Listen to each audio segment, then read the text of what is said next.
제가 만약 흉터형 모공이나 피지 분비량이 많다, 모공 청소를 깨끗이 할 것 같아요. 필링들은 뭐 가격이 비싸지가 않거든요. 너무 자주 하면 오히려 피부가 예민해지는 경우가 있을 수 있으니까 조심하시면 좋겠습니다. 모공 사이즈를 많이 줄이는 효과가 있으니까 이런 시술들 괜찮을 것 같네요.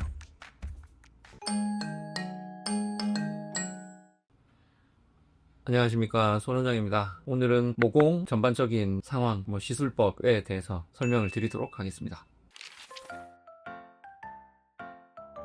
청소년기에 모공이 넓어지는 이유는 피지 분비량이 많아서였죠. 피지는 청소년기에 분비량이 많아지는데 피지 생성이 많아지다 보니까 피지가 이제 흘러나가야 되는 출구로서 모공이 커지는 현상이 생깁니다. 물론 이제 나이가 들면서 조금씩 적어지기는 하는데 그 사이즈 그대로 유지되는 경우들이 가끔 있을 수 있어서 모공이 고민이다 하는 분들이 있습니다.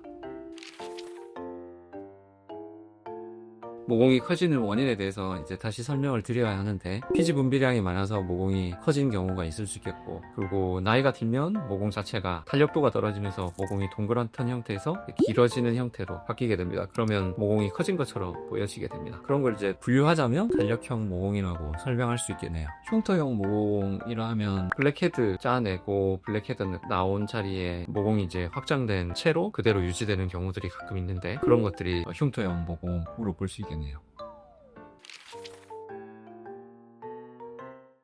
피지 분비량이 많아서 모공이 확장됐다라고 한다면은 피지를 분비량을 약간 줄여주면 훨씬 더 좋아지겠죠. 그래서 청소년기에 피지 분비량이 많을 때는 피지를 줄여주는 트레티노인 약물을 처방을 해서 경구약으로 복용하는 경우가 많습니다. 그런 경우에는 여드름도 줄고 피지 분비량이 주는 경우가 많아요. 그렇게 치료하시면 되겠고, 그리고 탄력형 모공이라 하면 피부 노화에 의해서 콜라겐이 소실되면서 생기는 정상적인 노화 과정을 얘기를 하는 건데, 그럴 때는 스킨 부스터, 콜라겐 액티베이터 등을 통해서 피부의 탄력도를 증강시켜주면, 또는 니들 RF 같은 시술을 통해서 피부 탄력도 개선이 이루어지면 모공 크기가 줄어드는 효과를 볼 수 있겠습니다. 세 번째로 흉터형 모공도 마찬가지인데, 흉터 자체를 완전히 없앨 수 없기 때문에 주변의 탄력도를 증가시켜서 모공 사이즈를 좁혀주는 형태로 시술이 된다고 볼 수 있겠습니다.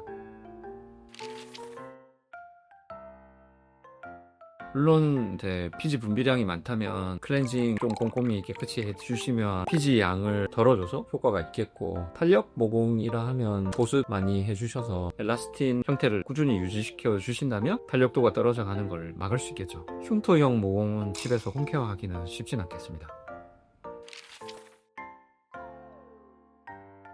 제가 만약 흉터형 모공이나 피지 분비량이 많다, 모공 청소를 깨끗이 할 것 같아요. 그러면 아쿠아필이라고 하는 필링들은 가격이 비싸지가 않거든요. 그런 시술들을 통해서 피지 분비량을 약간 좀 조절을 한다든지 클렌징을 좀 꼼꼼히 하는 이런 형태로 시술을 하면 모공 상태를 좀 잘 유지시킬 수 있을 것 같습니다. 두 번째로 탄력형 모공을 가성비 있게 좀 해보고 싶다 하시면 물광주사나 스킨보톡스만 해도 모공 사이즈를 많이 줄이는 효과가 있으니까 이런 시술들 괜찮을 것 같네요.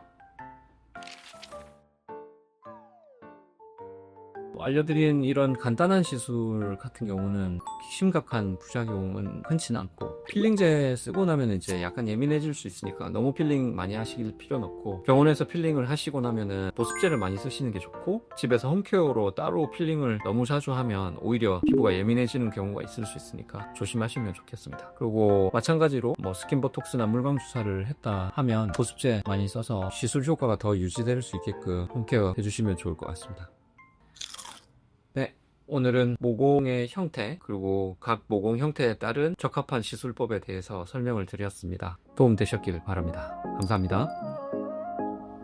거울 속 내 얼굴 아침마다 보네. 여기저기 생긴 점들 걱정된 새. 피지가 많아서 모공도 커지고 여드름 자국들이 남아있어.